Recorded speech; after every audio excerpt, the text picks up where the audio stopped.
విశాఖపట్నంలో కనక మహాలక్ష్మి అమ్మవారు ఒక చెయ్యి తెగిపోయి ఉంటుంది అమ్మవారికి.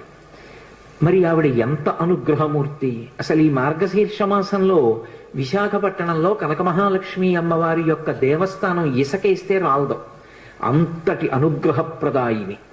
ఆ తల్లి పాదముల దగ్గరికి వెళ్ళి నమస్కరించాలి తప్ప ఆవిడ అనుగ్రహించలేనటువంటి విషయం లేదు. ఈ మధ్య కాకినాడలో నాకు అత్యంత ప్రాణ సమానమైనటువంటి మిత్రుడు, అతన్ని గుండె ఆపరేషన్ చేయడానికి థియేటర్లోకి తీసుకెళ్లారు అని చెప్పి డాక్టర్ గారు నాకు నా ఫోన్కి మెసేజ్ పెడితే, ఆయన్ని రక్షించుకోవడం నా చేతిలో ఉంటుందా?